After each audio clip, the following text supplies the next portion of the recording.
There's something magical about a mess up on the electric guitar.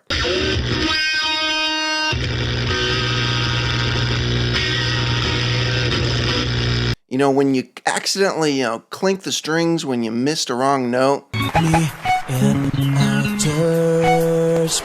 Beautiful sound. Or when you hit a wrong note that's out of scale.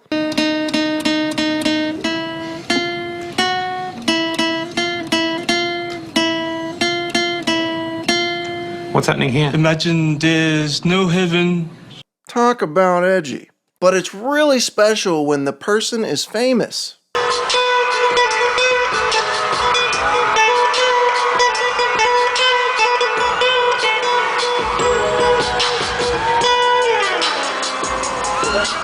That was a rapper named Lil Wayne.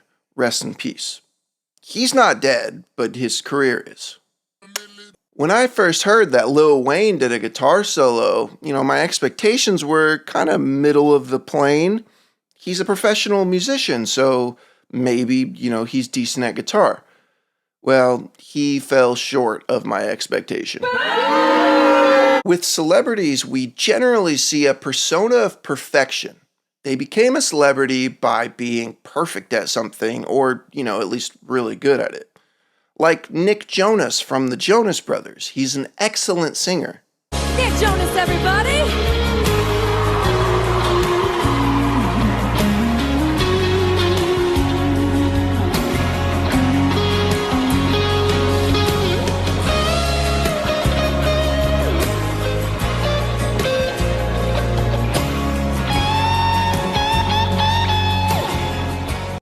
That's it. I'm breaking every one of my Jonas Brothers CDs. And who gets Nick Jonas as a guest guitar solo? But you know what? Everybody makes mistakes. Lil Wayne thought that he was good enough at guitar to play it in a song and then to perform it live. Nick Jonas forgot the second half of a guitar solo. This next guy made people believe that he was a guitar god, but then actually played live like this. You may have heard about Giacomo Turra and his rise to fame via stealing other people's original music.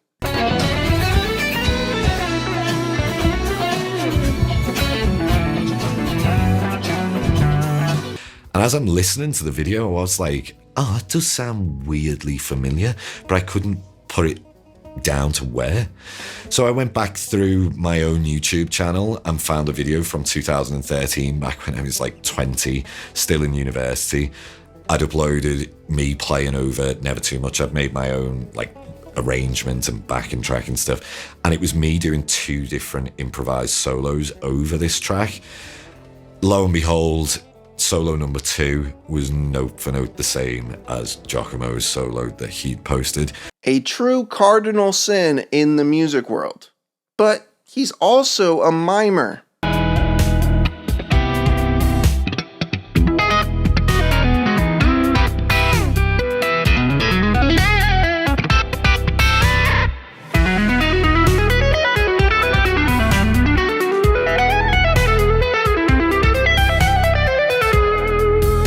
There's a lot of signals in that clip that alludes to it being mimed, but one of the things that stuck out to me was he strums the low bottom note, and we don't really hear it strummed, we just hear like this little palm muted strum instead. Another would be at the very end when he slides down, he actually visually slides down the note early compared to the audio that slides down the note later.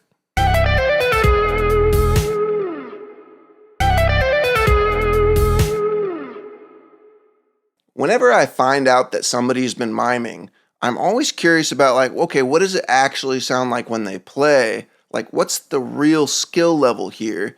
And how good do you have to be to fake that you're perfect?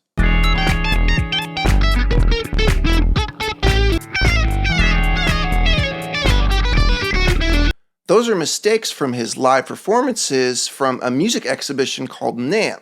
And it's good that we see those mistakes because it shows that, his performances are actually real and live and not backtracked. because I actually think that certain musicians will go to NAMM with their laptop and have everything backtracked, and they'll hook up their laptop and they'll play along, but you know what, that's for another video. So from these live performance clips, can we say that Giacomo is a virtuoso mo?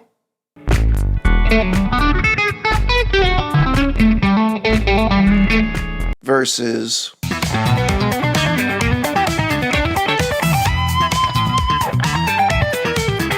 the mimed playing shows virtuosity, like he seems like he's super good, but his real playing shows us that, you know, on this scale right here, that he's maybe at the good level. Okay, I'm saying it. I didn't post the video because Giacomo couldn't play well enough to be on my channel. Now, the other thing to be a virtuoso, you have to be really good at writing cool, original stuff. And Giacomo is really lacking in this department, as we could see from the other videos. So he would just cover other people's stuff, but his crediting for these other artists that he's covering was not the best. And the thing that was difficult, even though I was tagged way, way down in the description, nobody saw that and everyone just assumed it was you playing. And the thing that felt like a kick in the teeth for me was just everyone saying, "Oh, I love this style. I've been listening to it on loop. You're so brilliant. You're so fantastic." That's the thing that kind of hurts, is that it's a kind of misrepresentation of you was using someone else's style, and, you know, kind of, it's not even hard work. It's just, you know, my life, my DNA, my musical DNA has culminated in me being able to improvise in that way. And so for someone to come along and essentially, it seems like, pretend like it's their solo. Well, Alex, I have good news for you. With all of this content surrounding Giacomo, the word has spread and the people have spoken up, and it's in the comments, and let me just read you a few because they're quite glorious. "That's all you're good for, covering old 70s tunes that everybody knows ain't yours." "I think I would sound pretty good too if I sliced, edited, and quantized every single note of my performance." "Midi Vanilli, go home." "Giacomo Turra, your reign of terror has come to an end." If you enjoyed this video, do me a favor and hit that subscribe button, and, you know, check out this video, or check out this video. Thanks for watching.